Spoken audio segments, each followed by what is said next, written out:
Pemirsa, harga beras kian terkerek naik pasca pemilu. Di sisi lain, beras SPHP atau subsidi pemerintah sulit didapat. Pakar menilai ada perebutan stok antara pengusaha dengan pemerintah yang menggeber penyaluran bansos beras di masa pemilu. Akibatnya beras jadi langka dan melonjak harganya. Kami akan membahasnya lebih lanjut bersama pakar kebijakan publik Alamsyah Saragih, dan juga kami masih menunggu sambungan dengan tenaga ahli utama KSP Edi Priyono. Saya sapa dulu Pak Alamsyah. Pak Alamsyah, selamat malam Pak. Selamat malam.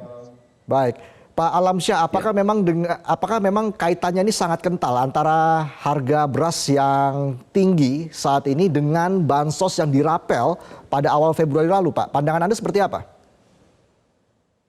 Ya, kalau menurut saya ini kan problemnya bukan sesuatu yang bisa dilihat dalam jangka pendek. Pertama kan tahun 2022 itu memang produksi kita itu 54,75 juta ton ya, tapi 2023 itu kurang menjadi 53,6,3 juta ton, alias kira-kira menurun 1,12 juta ton.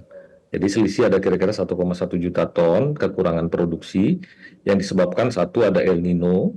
Kemudian kedua, angka ini pun belum tentu fix. Kenapa? Karena biasanya petani itu tetap pada saat harga pupuk juga mahal, pada saat itu langka, harga obat, mereka tetap menanam dengan luas tanam yang sama, tapi pupuk dan obat dikurangi, sehingga kemudian boleh jadi dalam pendataan produksi ubinan di BPS ada penurunan juga produktivitas. Nah, tapi ini kan kemudian kekurangan pasokan ini untuk mengantisipasi agar tidak naik harga sudah diantisipasi oleh pemerintah dengan impor yang jumlahnya 2 juta ton ya pada saat tahun itu, melebihi sebetulnya dari selisih produksi untuk jaga-jaga. Dan kemudian akibat dari El Nino, musim tanam juga mundur.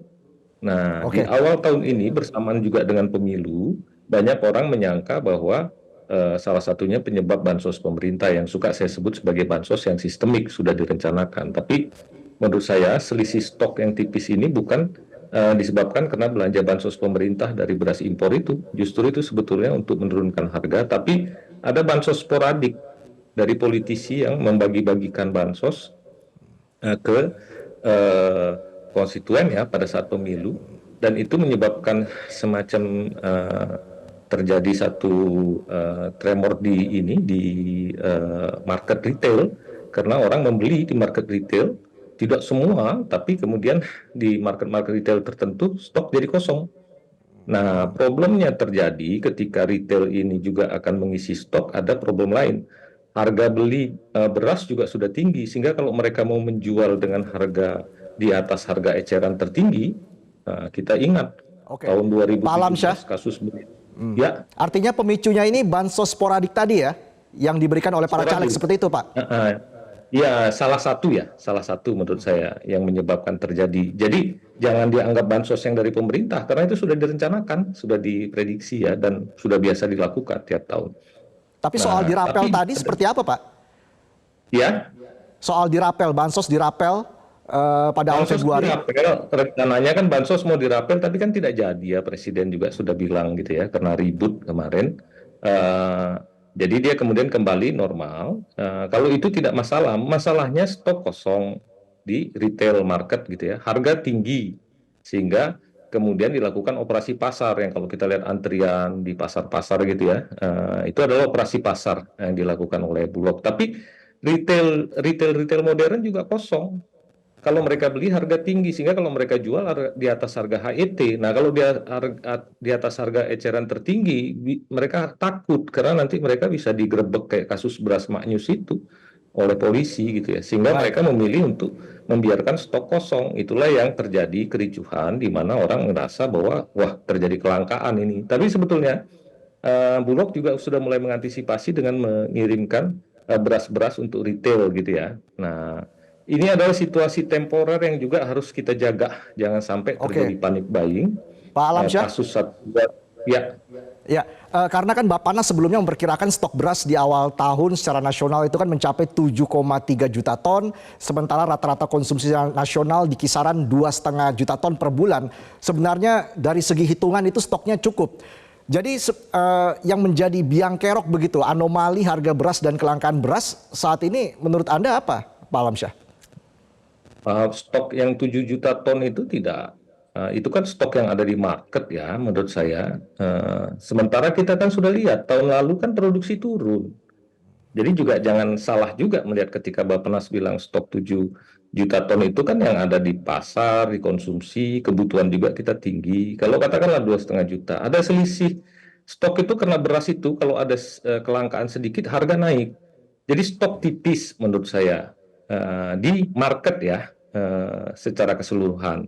Dalam stok yang tipis ini, kalau ada pembelian mendadak untuk kepentingan bansos, itu menyebabkan harga naik. Bansosnya bukan bansos pemerintah, tapi bansos di politik itu. Dia memang membanjiri pasar, tapi kan kemudian kelas tengah juga melihat bahwa yang mau biasa belanja di retail market modern, kok beras kosong. Nah itu mulai terjadi spekulasi, harga di market tradisional juga mengikuti, jadi naik gitu loh. Nah maka menurut saya ya segera kemudian penuhi market-market retail itu dengan beras dari pemerintah. Kenapa? Karena market-market yang retail modern tidak berani menjual di atas harga eceran tertinggi. Oke, Gitu loh, baik. harga yang sudah ditetapkan. Bukan mereka tidak mampu membeli dari market yang ada. Itu yang menjadi penyebab kelangkaan di retail modern. Kemudian ada Oke. operasi-operasi pasar karena harga tinggi, orang mengantri. Tapi ketika orang mengantri ya terjadilah kasus-kasus seperti ini sehingga orang merasa betul-betul langka ini gitu. Tapi sebetulnya menurut saya temporer. Jadi jangan kita reject bahwa ada dampak dari bansos sporadik tadi. Jauh lebih penting sekarang segera keluarkan stok yang ada ini untuk menjadi retail modern supaya masyarakat merasa bahwa harga turun lagi. Karena kalau Oke. dipaksa retail modern beli Pak dari Alamsyah, penggilingan harga apakah temporer ini harus menunggu sampai panen raya sekitar bulan Maret atau April nanti? Tapi jangan dijawab dulu Pak Alamsyah. Kita dengarkan pernyataan dari Presiden Jokowi berikut ini. Pemerintah memberikan beras sebulan 10 kilo pada Bapak Ibu semuanya. Karena kita tahu harga beras di seluruh negara di dunia ini sangat naik. Tidak hanya di Indonesia saja, di semua negara harganya naik. Kenapa naik? Karena ada yang namanya perubahan iklim, perubahan cuaca, sehingga banyak yang gagal panen. Gagal panen pada yang makan tetap produksinya berkurang sehingga harganya menjadi naik. Dan pemerintah kita membantu bantuan beras ini agar meringankan ibu-ibu semuanya karena tadi harganya naik tadi. Ya, kalau semuanya. Pemirsa sudah bergabung bersama kami tenaga ahli utama KSP Edi Priyono. Selamat malam Pak Edi. Selamat malam. Baik, Pak Edi, dengan tingginya harga beras saat ini yang kerap dihubung-hubungkan dengan bansos yang dirapel pada awal Februari lalu sehingga mengganggu pasokan Bulog begitu, bagaimana respon Istana terkait dengan hal ini Pak? Kan sudah dijelaskan oleh Bapak Presiden bahwa itu nggak ada hubungannya. Tadi juga Pak Arman ya, Alamsyah. Pak Alamsyah Saragi juga menyatakan demikian. Ya, Oke. ya memang nggak ada hubungannya dengan bansos. Tidak ada hubungannya begitu ya, Istana menegaskan ya? Ya, Bapak Presiden itu sudah menyatakan demikian. Oke. Lalu tadi sempat saya singgung juga dengan Pak Alamsyah terkait dengan data dari Bappenas yang sebelumnya memperkirakan stok beras di awal tahun secara nasional itu mencapai 7,3 juta ton. Jika memang rata-rata konsumsi nasional di kisaran 2,5 juta ton per bulan, dari segi hitungan itu cukup begitu. Lalu yang menjadi biang kerok anomali harga beras dan juga kelangkaan beras saat ini menurut Istana apa? Itu juga sudah dijelaskan bukan? Bahwa ya harga naik kan nggak terlepas dari supply dan demand. Ya demand-nya kan kita tahu semua tinggi ya karena beras memang makanan pokok ya. Dari sisi supply kan sudah dijelaskan bahwa Januari Februari ini memang produksi itu sedikit. Antara lain karena El Nino sehingga musim tanamnya bergeser. Ada juga yang gagal tanam, ada juga yang gagal panen sehingga produksi itu turun gitu ya. Nah, produksi turun ya suplainya turun ya harganya naik gitu ya. Dan perhitungan dari teman-teman di Kementerian Pertanian juga Badan Pangan kan kita Januari Februari ini memang defisit ya kalau kita bandingkan antara produksi dengan kebutuhan itu defisit. Nanti Maret baru mulai surplus gitu ya. Jadi penyebabnya ya supply demand itu. Jadi suplainya berkurang karena produksi berkurang akibat El Nino sehingga musim tanam mundur, juga tanam gagal Ya, Pak Edi, tadi Pak Alamsyah juga sempat menyinggung salah satu pemicunya adalah terkait dengan bansos sporadik begitu sebelum pemilu yang diberikan oleh para caleg. Nanti saya juga akan tanya hal itu dengan Pak Edi, tapi kita harus jeda dulu. Kami akan kembali saat lagi. Dipersembahkan oleh, didukung oleh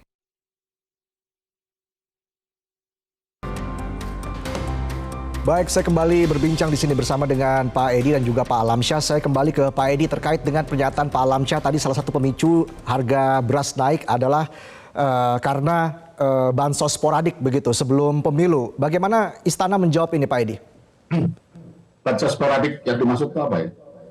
Ya kan banyak sekali Pak Edi bahwa orang membeli karena nggak mungkin dari ini di pasar tradisional, mereka beli di retail market untuk pemberian ke masyarakat dari para caleg, dari politisi yang sedang melakukan kampanye gitu ya. Nah itu kan menyebabkan kelangkaan di retail modern. Sementara retail modern ketika langka stok mau beli harga sudah tinggi. Nggak mungkin mereka beli karena di atas HET. Itu fenomena temporer yang saya maksud tadi. Jadi bansos sporadik mereka beli di pasar modern, di retail modern gitu. Betul, begitu itu jadi berapa. Jadi kan sensitif ya memang akibatnya orang melihat.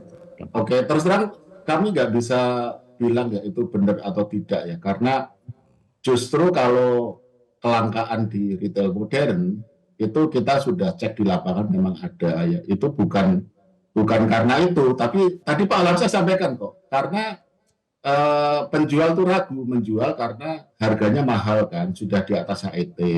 Nah, sehingga mereka khawatir nggak berani jual di atas HET. Yang ini kita ngomong beras premium ya, kalau kita bicara retail modern kita bicara premium. Dan kalau harus jual dengan HET mereka rugi, jadi mereka nggak mau lepas barangnya. Kalau kita cek di penjualan online masih ada kok, masih banyak. Jadi kekhawatiran itu, jadi bukan karena bansos sporadik juga, kalau yang dimaksud bansos sporadik itu. Dan satu hal yang ingin saya sampaikan di sini adalah di pasar tradisional itu beras melimpah.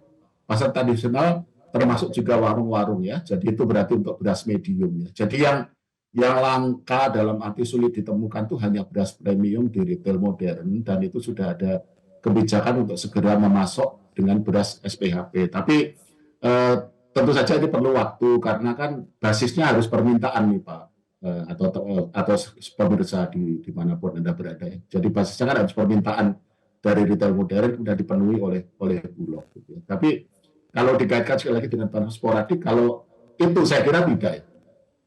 Iya. Oke.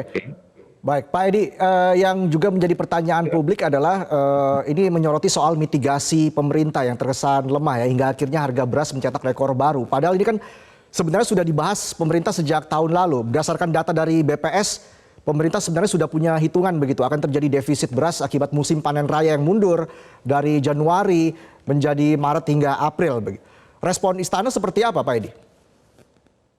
Kok bisa mitigasi? Ya ada lah. Bantuan beras itu kan salah satu respon terhadap tingginya harga beras. Karena kan untuk menurunkan itu kan tidak mudah ya, karena terkait dengan supply dan demand. Karena bagaimanapun juga kalau produksinya memang sedikit, sulit itu yang bisa ditahan supaya tidak terus naik. Nah, caranya bagaimana? Ada dua. Yang pertama yaitu dengan dulu sering disebutnya sebagai operasi pasar. Sekarang disebutnya sebagai SPHP, stabilisasi pasokan dan harga pangan oleh Bulog. Jadi Bulog menjual berasnya dari cadangan beras pemerintah dengan harga yang lebih rendah, dengan harapan harga bisa turun atau setidaknya menahan harga supaya tidak naik lebih tinggi. Itu salah satu mitigasinya. Mitigasi yang lain adalah dengan bantuan pangan atau beras, supaya meskipun harganya itu tinggi, tetapi saudara-saudara kita yang katakanlah kemampuan ekonominya terbatas, itu masih bisa makan dari beras bantuan pemerintah. Jadi kalau dibilang kurang mitigasinya, ya enggak lah. Karena kebijakan SPHP, stabilisasi pasokan dan harga pangan, dan bantuan beras itu adalah bagian dari mitigasi yang dilakukan oleh pemerintah gitu. Dan seperti yang Anda bilang tadi, dari tahun kemarin kita sudah mengantisipasi bahwa hal seperti ini akan terjadi. Dari tadi juga saya sudah sampaikan, sampai Februari kita masih defisit, jadi harga masih relatif tinggi. Nanti Maret mudah-mudahan prediksi dari teman-teman Kementan benar bahwa kita mulai surplus, sehingga kita harapkan harga mulai turun. Jadi kalau dibilang tidak ada mitigasi, ya enggak lah. Pak Alamsyah, bagaimana tanggapan Anda Pak Alamsyah? Karena jika mitigasi lancar kan seharusnya kita tidak mengalami kelangkaan beras begitu, Pak Alamsyah. Saya kira ambigu ya kalau kita bilang pasar di tradisional beras melimpah segala macam, tapi harga kok tinggi keluhan. Makanya kita nggak boleh juga menutup masukan ya, menyatakan dari pengamatan saya ke lapangan di beberapa retail itu memang banyak pelaku politik itu membeli, sehingga makanya saya bilang ini temporer, dan kericuhan itu di beras premium. Sehingga ketika kemudian orang mau beli beras premium di retail tidak ada. Ketika retail market itu mau membeli karena ini di luar rencana stok mereka, mau membeli lagi tapi harga udah tinggi. Ini yang kemudian ribut gitu ya. Nah, kemudian harga dirasa mahal. Pelan-pelan efeknya juga di tradisional juga mulai naik, walaupun juga Bulog saya lihat terus membanjiri. Jadi Pak Edi, kalimatnya ambigu kalau dinyatakan di tradisional itu melimpah, tapi satu sisi kita terus operasi pasar gitu ya. Kemudian seolah-olah dari warga yang menyatakan harga naik kita tepis. Kalau menurut saya memang ada reaksi-reaksi spontan seperti ini, bukan berarti kemudian ini akan terjadi kelangkaan jangka panjang, apalagi nanti mau panen gitu. Sebagai sebuah pengambil keputusan, tentunya kita juga harus melihat hal ini dan melakukan mitigasi seperti yang sudah dilakukan Bulog. Menurut saya pas dibuka SPHP itu masuk ke retail gitu ya, sehingga kemudian kericuan di kelas tengah atas ini tidak masuk ke media dan kemudian dipersepsi seolah semua tempat itu beras naik dan tinggi, apalagi orang lihat di marketplace gitu ya masih ada. Jadi menurut saya kita harus lihat ini sebagai suatu fenomena temporer yang ke depan pemerintah juga sudah mulai harus mewaspadai bahwa ketika pemilu itu sebaiknya pemberian bansos berupa kebutuhan pokok oleh para politisi itu dihimbau untuk tidak dilakukan gitu ya, walaupun itu tidak gampang. Nah, cuma untuk memberikan rasa tenang di publik, percayalah bahwa stok kita itu cukup dan nanti panen ini bisa dikendalikan tetap harga beras.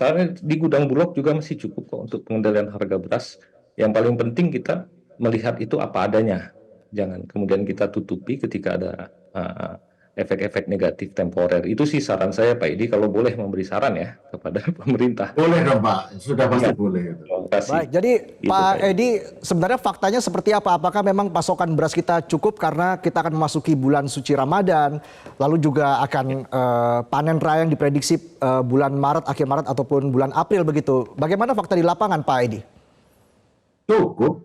Dan saya sedikit mengklarifikasi ya. Jadi beras melimpah itu antara lain juga karena SPHP gitu. Kita bisa cek kok di pasar Indo beras Cipinang. Di situ tuh beras SPHP itu dia katakanlah jumlahnya banyak sekali. Jadi kalau menurut dari kami Pak Alamsyah dan juga Bapak Ibu sekalian gitu ya. Jadi itu bukan ambigu ya, karena salah satu yang membuat beras melimpah di pasar tradisional adalah beras SPHP-nya Bulog, bisa dicek gitu loh. Nah, kalau tadi yang ditanyakan bagaimana menjelang puasa, tadi kan sudah sampaikan, jadi stok di Bulog saat ini per Senin ya, terakhir itu Senin kita rapat, itu 1,45 juta ton, jumlah yang cukup saya kira untuk melakukan stabilisasi. Jadi, dan satu hal yang saya kira ini sedang kita dalami, tapi kita yakin bahwa itu menjadi faktor yang membuat harga beras itu juga mahal,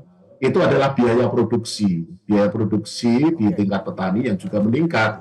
Kita sudah mendengar lah dari teman-teman para petani, pupuk misalkan, kan ini kan nggak bisa dilepaskan dari, ada yang bilang kebijakan pupuk bersubsidi, ada juga masalah perang Ukraina dengan usia Yang jelas kita yang akan pantau sudah terus mengaruhi. seperti apa perkembangan harga beras ke depan ya. Terima kasih Pak Edi dan juga Pak Alamsyah sudah bergabung bersama kami di Prime Time News. Terima kasih. Jelajahi cara baru mendapatkan informasi. Download Metro TV Extend sekarang.